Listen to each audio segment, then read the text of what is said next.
Hello everyone, I am very glad that you're joining this story. Subscribe, like, and comment. Enjoy the story, smile more often. When I stepped into that airport terminal, clutching my carry-on with fingers half frozen from the winter wind, I had no reason to doubt that this trip would be anything other than awkward at worst, hopeful at best.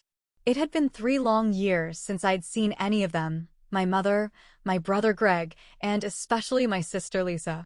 The last time we were all in the same room, my divorce was still fresh, my bank account was circling the drain, and I was quietly choking on the shame that no one ever said out loud, but I could feel hanging in the air like cigarette smoke.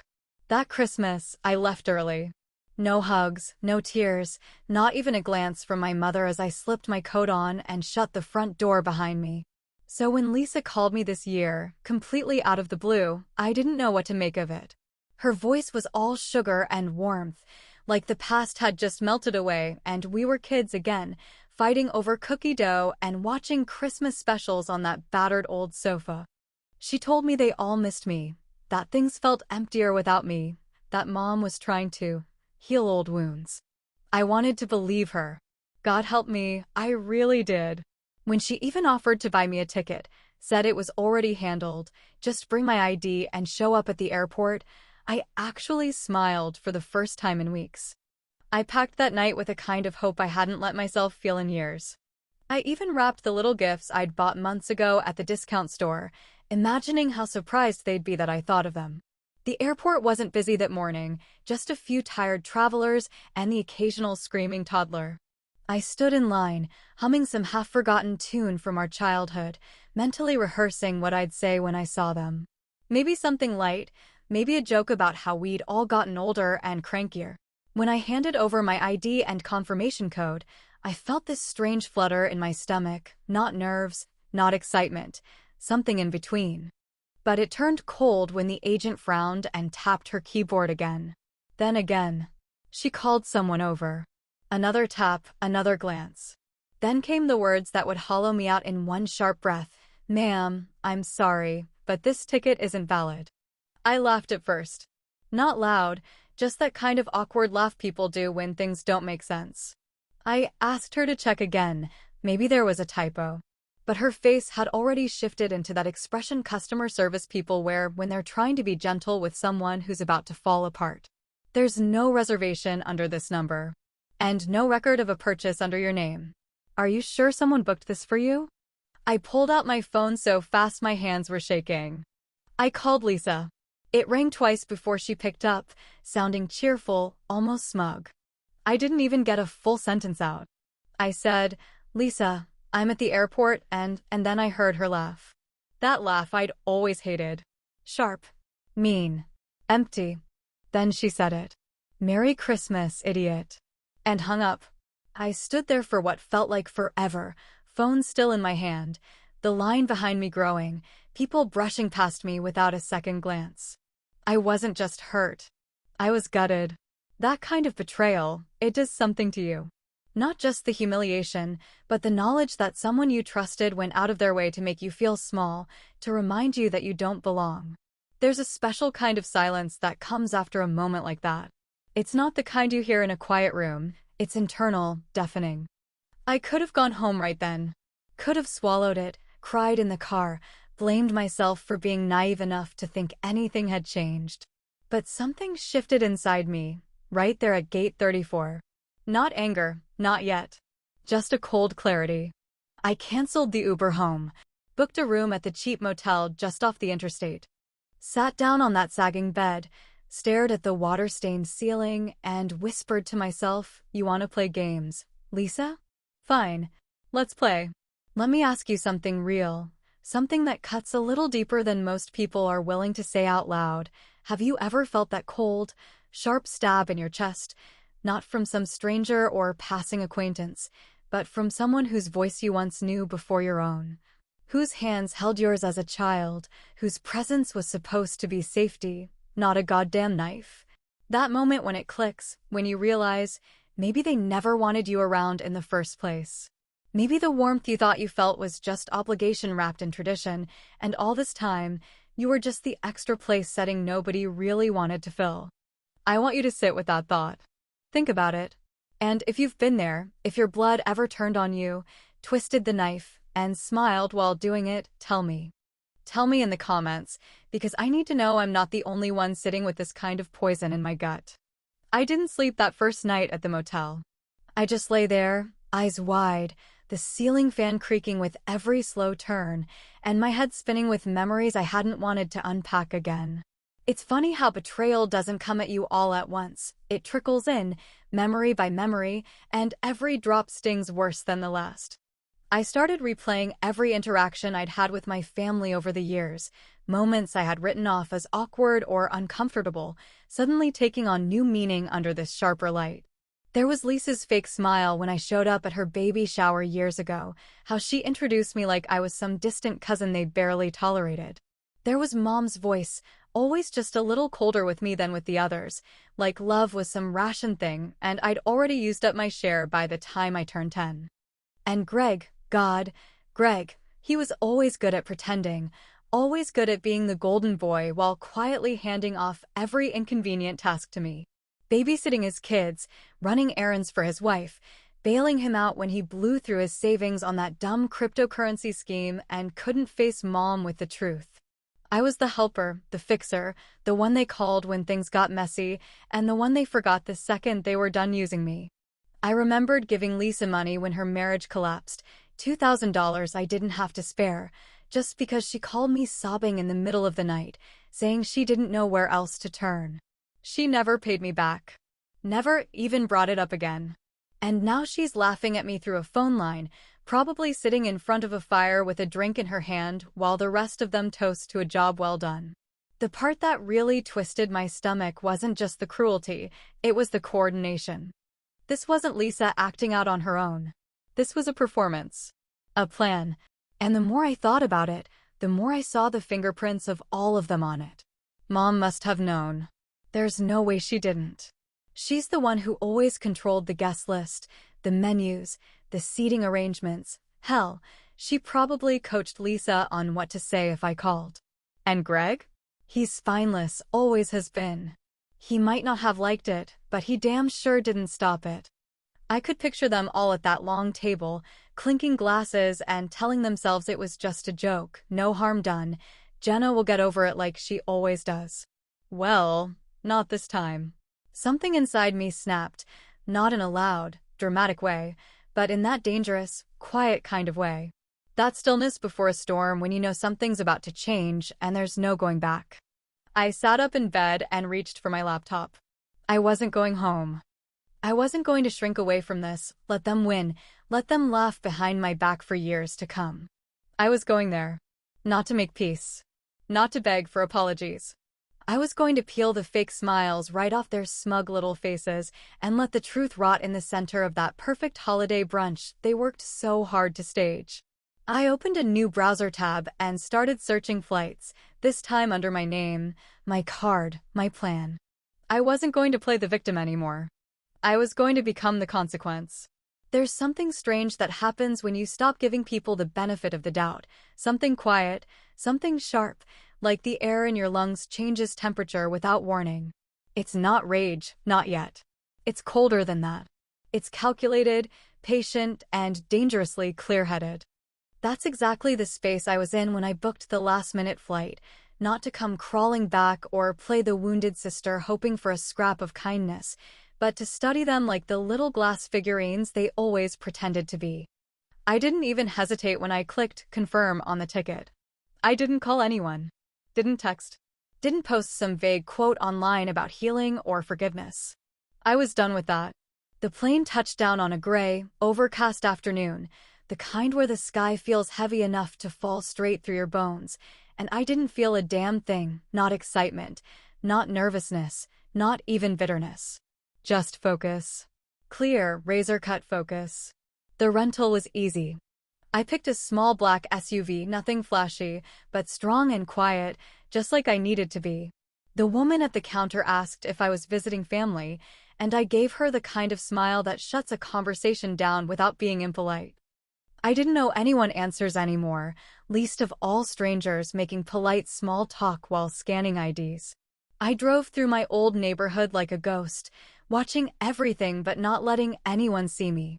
It was almost surreal how familiar everything still looked: the cracked sidewalk outside the old grocery store, the leaning fence around the park where Lisa once broke her wrist trying to outclimb Greg, the same diner with the faded neon sign where Mom used to meet her church friends for their weekly gossip and prayer circle.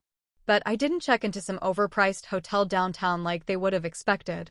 I went to a little roadside inn 10 minutes outside town, a place that smelled like old wood and burnt coffee, with mismatched furniture and a front desk clerk who couldn't care less about who I was or why I was there. Perfect. Nobody would look for me here. Nobody would suspect a thing.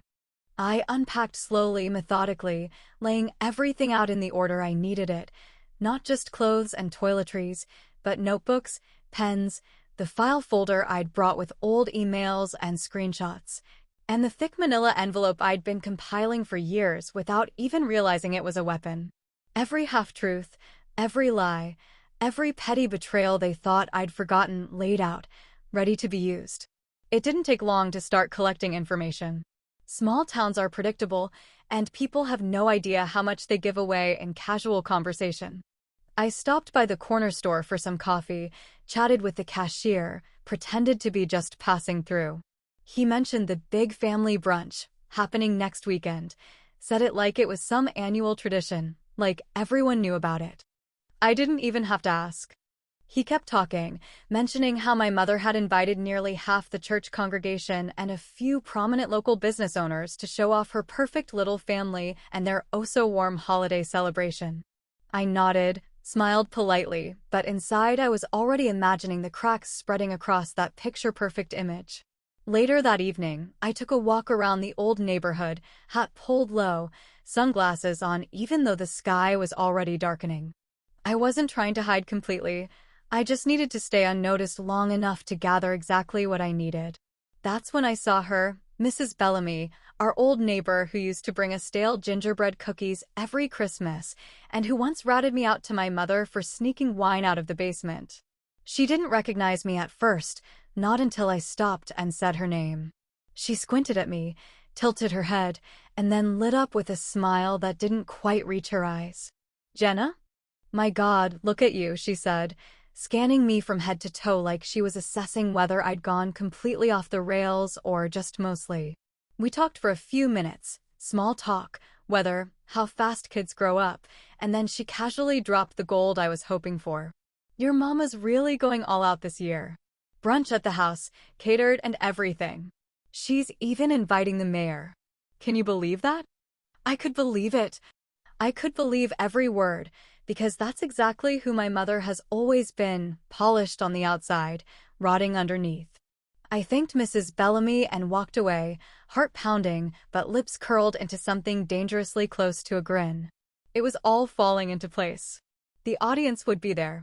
The masks would be on. And I was going to be the flame they didn't see coming. Back at the inn, I sat down at the small desk by the window, opened my notebook, and wrote 3 words across the top of the first page in capital letters. Phase 1, quiet detonation. I tapped my pen against the paper and stared out into the night, letting the plan form piece by piece. I wasn't just here to ruin brunch. I was here to burn the illusion to ash and make damn sure they never forgot who lit the match.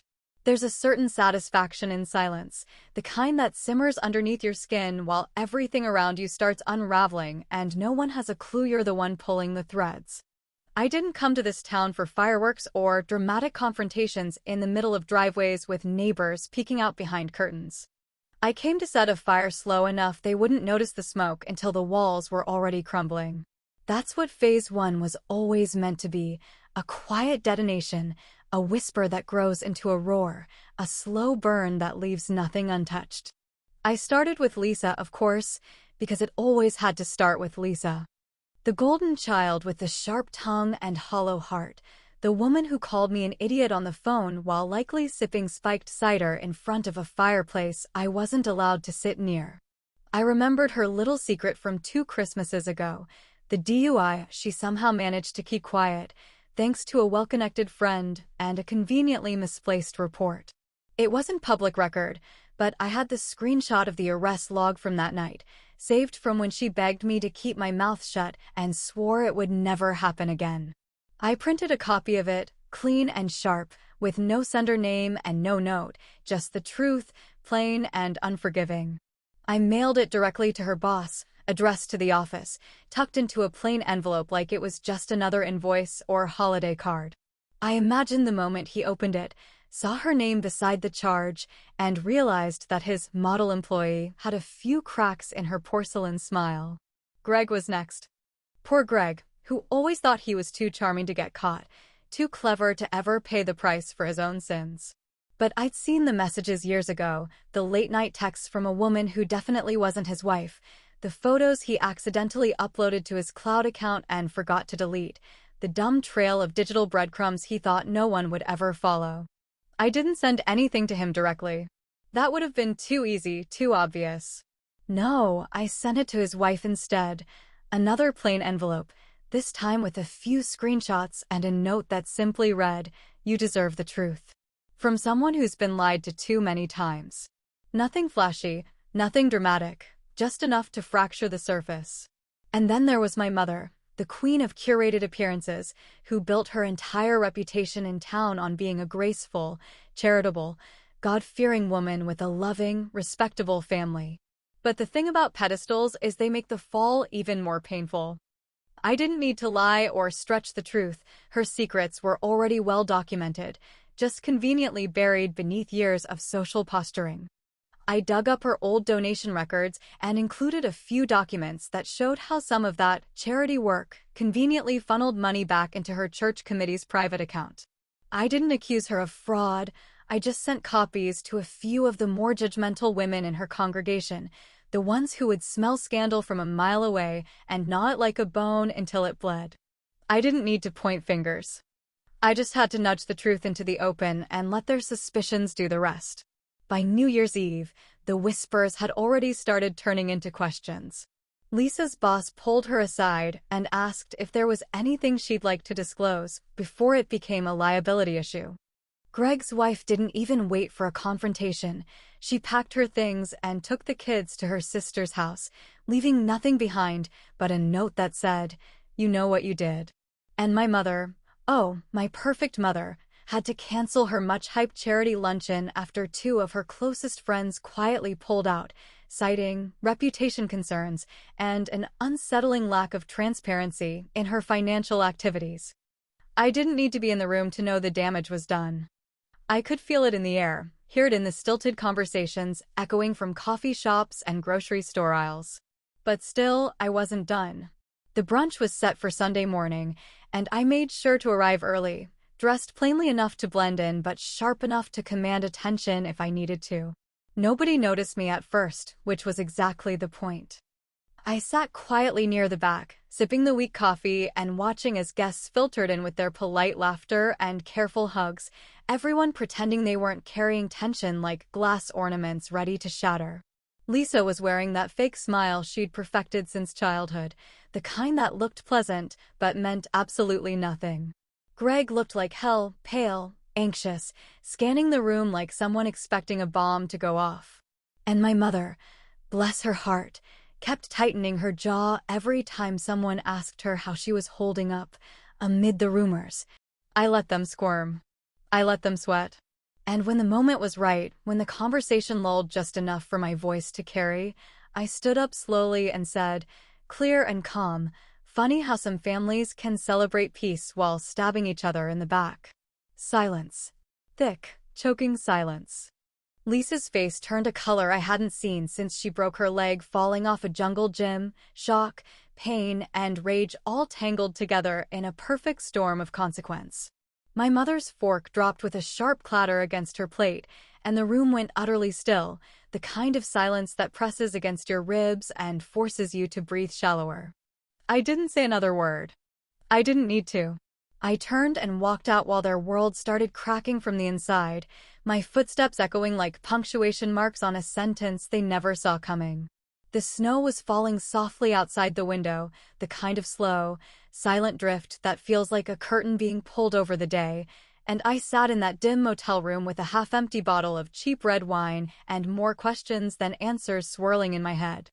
It was supposed to feel better than this. It was supposed to taste like victory, like freedom, like finally having the upper hand after years of swallowing every insult, every cold shoulder, every carefully veiled dismissal served up like holiday pie.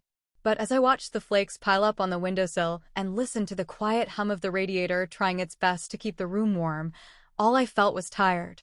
Not sad, not regretful exactly, just worn down in that bone-deep kind of way that no amount of revenge can really fix. I kept asking myself if I'd gone too far, if maybe the line between justice and cruelty had blurred so gradually I didn't even notice I'd stepped across it. That question didn't come out of guilt. It came out of something older and quieter, something buried beneath all the anger and pain. Because part of me, no matter how strong or defiant I'd tried to be, still remembered what it felt like to love those people, to want to be accepted by them, to believe, even if only for a moment, that family could be something more than obligation and performance. I thought about Christmas when we were kids, how Lisa and I used to build snow forts in the backyard until our fingers went numb. How we'd crawl into bed afterward and whisper secrets under the covers like we were the only two people in the world who truly understood each other. I remembered the way our laughter used to echo off the walls, the way she used to braid my hair and pretend we were twins, even though we looked nothing alike. When did it all turn so rotten? Was it gradual, like mold creeping in through the cracks, or was it always there, hiding under the surface, waiting for the right moment to bloom? I didn't know anymore. I didn't know when Lisa stopped seeing me as her sister and started seeing me as a threat or a burden or a joke. I didn't know when Greg stopped calling just to talk or when my mother started looking through me instead of at me. All I knew was that something had been broken for a long time, and I'd spent years trying to fix it with duct tape and good intentions, pretending it wasn't bleeding through the cracks. I poured another glass of wine, the cheap kind that stains your lips and burns your throat a little, and reached for my notebook. Not the one with my plans, not the one with the dirt and receipts and printed messages. This one was different. This one was for me. I started writing, not to them, but to myself. A letter, a confession, a release. I wrote about the little girl who just wanted to be loved, who tried too hard and stayed too quiet and always took the smaller piece. I wrote about the woman who spent most of her life waiting for someone to choose her, not out of duty, but out of love. And I wrote about the moment she stopped waiting and finally chose herself. By the time I finished, the snow outside was thicker, the wind louder, and the room felt even smaller than before. I stared at the letter, fingers hovering over the last few words, unsure if anything I'd written really mattered.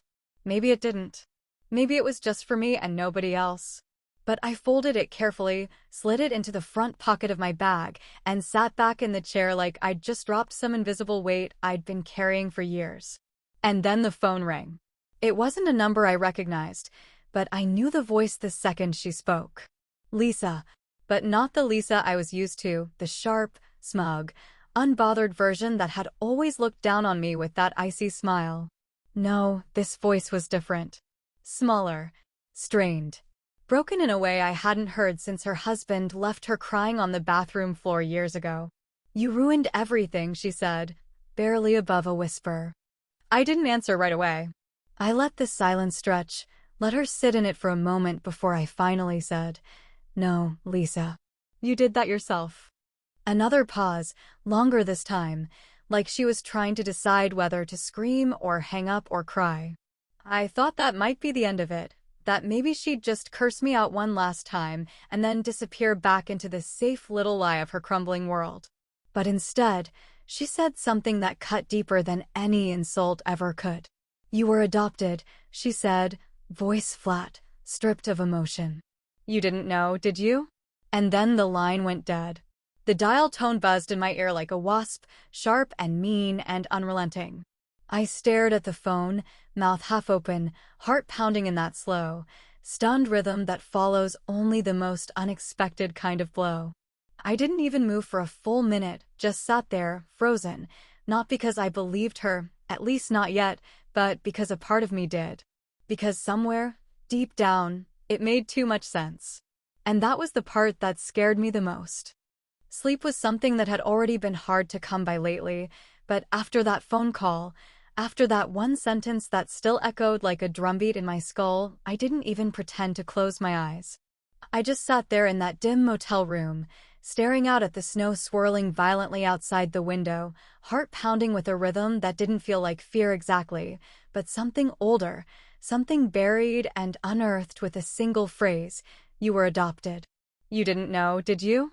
Those words rang through my ears again and again, not with the sting of insult, but with the haunting weight of possible truth. And the worst part, the part that twisted in my gut like a rusted knife, was how much sense it all suddenly made. At first, I told myself Lisa was lying. That it was one last jab, one final act of cruelty from a woman whose venom always dripped with that precise brand of quiet malice. But the longer I sat there, replaying every interaction I'd ever had with my so-called family, the harder it became to ignore the pattern. The coldness. The way my mother always looked through me instead of at me. The strange silences at family gatherings when I asked about childhood stories or baby pictures. The way Greg once joked, drunkenly, years ago, that I didn't look like anyone else in the family, and everyone had laughed a little too hard, a little too nervously. How had I missed it? Or had I just refused to see it? By dawn, the question wasn't whether Lisa had been telling the truth, it was how far down that truth went. I got dressed slowly, deliberately, like every movement was part of some quiet ritual, and I started digging. Not metaphorically, literally. I went through every file, every drawer, every old box of papers I had tucked away in the trunk of my car and the bottom of my suitcase. I called city records, pretended I was working on a genealogy project, and requested my birth certificate. I cross-referenced hospital documents with old family photos. I pulled up scanned letters I hadn't looked at in years, letters from my aunt, who always seemed a little too tender when she spoke to me, a little too careful in her wording. I even called her, just to hear her voice, just to ask a few vague questions wrapped in politeness and feigned curiosity. But the truth wasn't polite, and it wasn't vague. It hit like a sledgehammer wrapped in velvet. She paused when I asked, her silence more revealing than any answer could have been, and then she finally exhaled, like she'd been waiting years to let go of the weight she was about to drop. "Your mother wasn't supposed to raise you," she said quietly, her voice trembling under the strain of old memories. "There was a situation. A family scandal. You were taken in because there was no one else. But she never wanted it. She just didn't want the shame to be public. You were always going to be the placeholder, the distraction, the quiet cover-up." My knees nearly gave out right there on the motel floor. I didn't cry, though. That was the strange part. I didn't scream or throw anything or collapse into the kind of sobs you see in movies when someone's world falls apart. I just sat very still, letting it settle in my bones like ice water, and everything, every cold look, every whispered insult, every gut-punch betrayal, suddenly fit into place like puzzle pieces I hadn't even known I was holding. I wasn't the black sheep.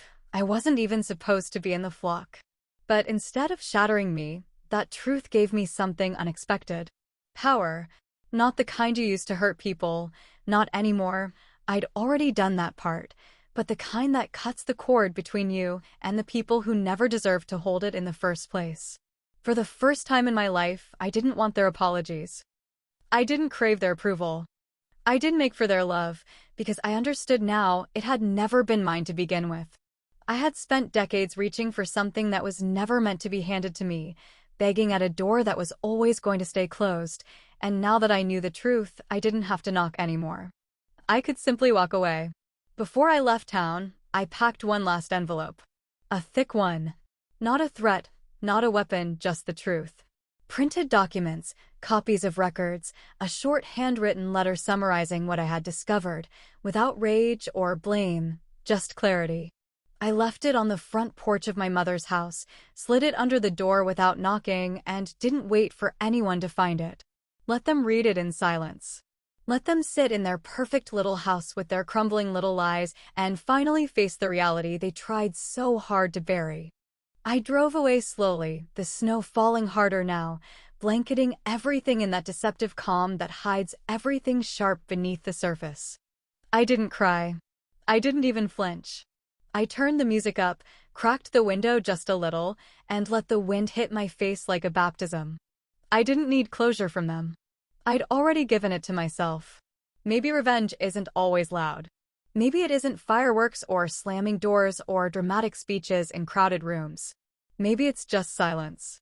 Maybe it's a sealed envelope left on a doorstep. Maybe it's knowing the truth and finally not needing anyone to believe it but yourself. And maybe, just maybe, it's the quietest kind of power in the world, walking away and never looking back.